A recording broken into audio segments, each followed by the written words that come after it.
My mother-in-law was nothing like I expected. And neither was that night. Like, subscribe, and comment. What would you do if your mother-in-law looked at you like that? My name's Jason. I'm 27, married for almost a year, and I thought I had everything figured out until I met her. Diane. My wife's mother. 46, elegant, confident, and way too stunning to be called someone's mom. From the moment I walked into her house, something felt off. The way she looked at me, not just polite or friendly, but curious. Like she saw something she wasn't supposed to want, but couldn't ignore. At first I thought I was imagining it. But the glances got longer. The smiles slower. And when my wife left town for a 3-day work trip, Diane offered to let me stay at her place, closer to work, she said. I should have said no.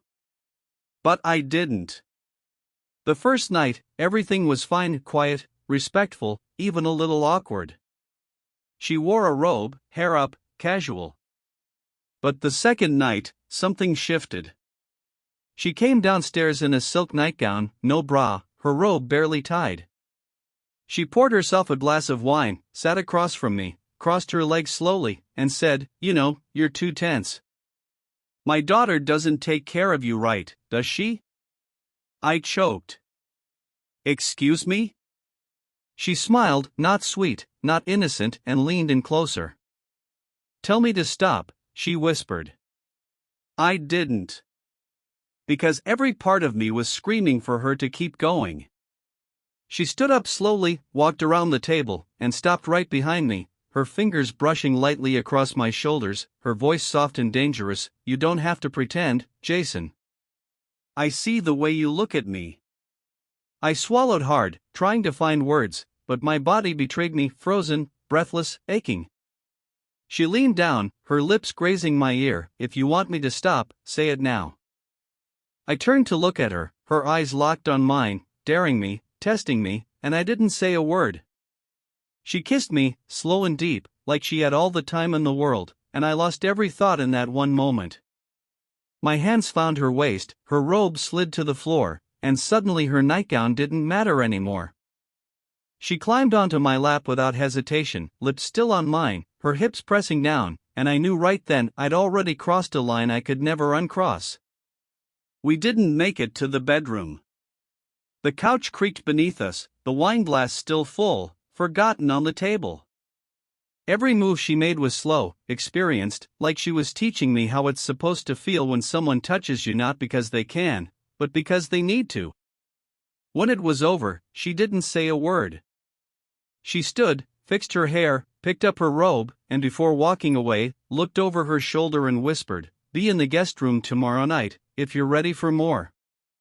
Then she disappeared down the hall, leaving me sitting there, half-dressed, heart racing, knowing I'd never be able to look at her the same way again, and I didn't want to. The next day felt like a blur, like I was walking through someone else's life with her voice still echoing in my head, "If you're ready for more."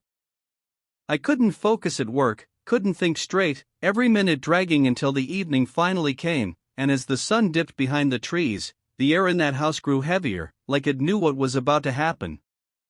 I took a shower, tried to convince myself to stay in my room, but when the clock hit midnight, I found myself walking down the hallway, barefoot, heart pounding louder with every step. The guest room door was slightly open. Candlelight flickered inside. She was there, sitting on the edge of the bed, silk robe hanging open, legs crossed, eyes locked on me like I was already hers. "Close the door," she said softly. I did. I didn't speak. I didn't need to. She stood up, walked toward me, untied her robe, and let it fall to the floor without breaking eye contact. I was already breathing heavy when she placed her hands on my chest and whispered, "Tonight, we take our time." She kissed me slowly, pulled me to the bed, and laid me down like she was in control of everything, my thoughts, my body, my world. Her touch was deeper now, not rushed, not wild, but deliberate, teasing, like she wanted to ruin every other woman for me. And she did. That night, she taught me what it meant to be truly wanted. Every sound was a secret. Every moan a risk. But it only made it hotter. And as she lay beside me afterward, tracing lazy circles on my chest, she whispered, "She'll be home in 2 days, so let's not waste a single one." I looked at her, completely undone, and said, "I'm not going anywhere." Because by then, I knew I already belonged to her. The next night came faster than I expected, like time was bending around us, pulling us deeper into something we both knew we shouldn't want but couldn't resist. All day she walked around the house like nothing happened, light conversations, casual smiles, dressed modestly, like the woman from the night before didn't exist. But every time we crossed paths, her fingers brushed mine just enough to remind me, tonight. When the house fell silent again, I didn't wait for the clock to tell me. I went to the guest room early. She was already there, waiting, candles lit, no robe this time, just that same silk nightgown and a look that burned through me. "Eager," she teased, stepping closer, "I like that."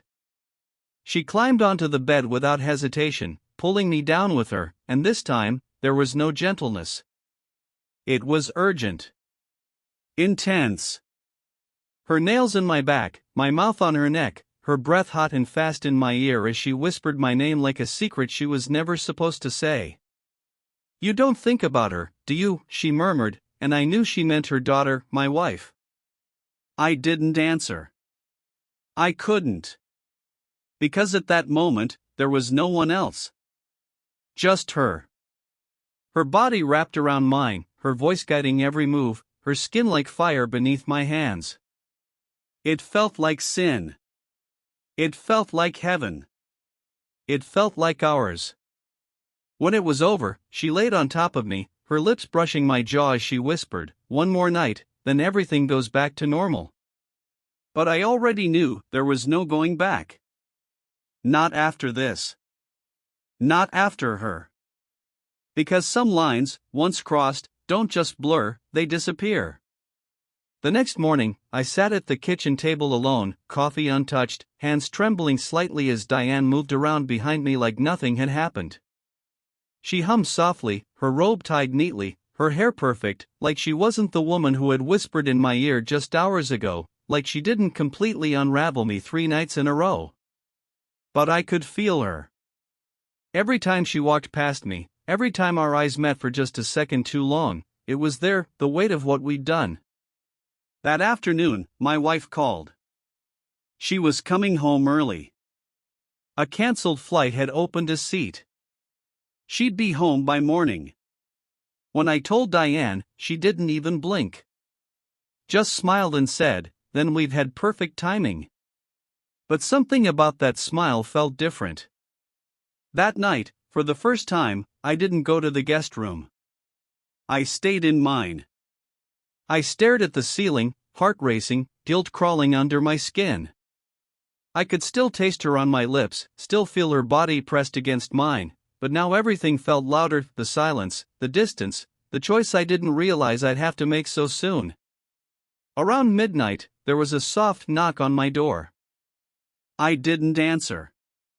I couldn't. And after a long pause, she walked away. In the morning, my wife came home with her suitcase and a bright smile, kissed me like nothing had changed. But when Diane stepped into the room behind her, our eyes met, and that look said everything. We both knew what we had done. But only one of us knew what would happen next. And I had no idea if Diane was finished with me, or just getting started. The days that followed were quiet on the surface, too quiet. My wife was happy to be home, full of stories from her trip, while I smiled, nodded, pretended everything was fine. But under the surface, I was unraveling. Every moment spent in that house felt like walking through a minefield. Every time Diane entered the room, my heart jumped into my throat. She didn't touch me. Didn't speak about those nights. But the silence between us said more than words ever could. Then one evening, while my wife was in the shower, Diane cornered me in the hallway. Her voice was low, calm. "You've been avoiding me." I froze. "What do you expect me to do?" She stepped closer, not touching me, but close enough that I could smell her perfume. I expected you to remember how it felt. What we were. I shook my head, trying to hold on to the guilt that had been slowly eating me alive. It can't happen again. She smiled, slow and knowing. You can lie to her. But don't lie to yourself. Before I could respond, the bathroom door creaked open, and Diane was already walking away, casual, calm, like nothing had happened. But something had. And that night, lying beside my wife, feeling her hand rest on my chest like it always had, I realized the one thing I feared most wasn't getting caught. It was wanting her again. And I did. More than ever. The next week felt like torture. I kept waiting for it to end, the guilt, the tension, the constant fear of a slip, a glance too long, a word too loaded. But Diane didn't press. She stayed polite. Civil, almost distant. And somehow, that made it worse. I'd catch her looking at me when no one else was watching, her expression unreadable, like she was silently asking, "Do you miss it? Do you miss me?" I did. One night, my wife left to visit a friend overnight. She kissed me goodbye at the door, said she'd be back tomorrow afternoon. And when the car pulled away, I just stood there, heart thudding. I turned to go back inside, and Diane was already standing in the hallway. Barefoot. No makeup. Just a long black t-shirt, one I'd seen her wear before, and the look in her eyes? It wasn't playful. It wasn't seductive. It was certain. "I wasn't going to come to you," she said quietly. "But now you've got no excuses." I didn't say a word. I didn't move. She stepped closer, her voice barely a whisper. "You've been pretending you can forget me. But you can't." She was right. I reached for her, fast, like I'd been holding back a storm for days. Our mouths crashed together. The hallway. The stairs. The living room. We didn't even make it to a bed this time, just the couch, the floor, hands desperate, breath heavy, no talking, just need. When it was over, she lay there beside me, skin still warm, her fingers resting lightly on my chest. "No more pretending," she said. "Not from you. Not from me." And I knew right then this wasn't over. It had just begun. The next morning sunlight poured through the curtains like nothing was wrong, like the world hadn't shifted under my feet, but I was still lying there, shirtless, Diane curled into my side like she belonged there, like she always had, her breath soft against my skin, her hands still on my chest as if to remind me she wasn't done, and maybe never would be, and for the first time I didn't flinch, didn't panic, didn't pretend to feel guilty, I just stared at the ceiling and accepted the truth. I didn't want to let her go. When she finally sat up and looked at me, her eyes were calm, steady, full of something that felt a lot like victory, and she said, "She'll be home in 2 hours, go clean up." I nodded, grabbed my shirt, and paused at the door, turned to look at her one last time and whispered, "Are we really doing this?" She smirked and said, "We already did," and as I stepped out of that room, back into the role of husband, back into the mask I was supposed to wear, I realized I wasn't the same man anymore, because now every time I looked at my wife, I'd remember the way her mother sounded when she whispered my name in the dark, and every time Diane looked at me across the dinner table, I'd feel that heat rise again, that secret spark no one could see, but both of us knew was still burning, because some fires don't die, they just wait for the next excuse to ignite, and I knew the next time she looked at me like that, I wouldn't resist. I couldn't.